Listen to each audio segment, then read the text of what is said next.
kwa Wakorinto. Kristo amefufuka katika wafu, limbuko lao waliolala. Maana kwa kuwa mauti ililetwa na mtu, kadhalika na kiama ya wafu ililetwa na mtu.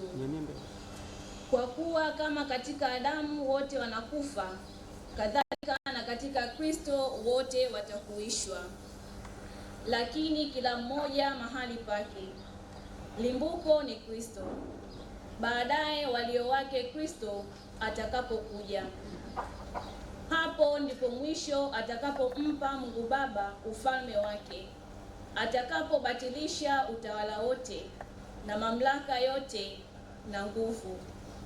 Maana sharti amiliki yeye, hata awaweke maadui wake wote chini ya miguu yake. Adui wa mwisho atakayebatilishwa ni mauti. Neno la Bwana.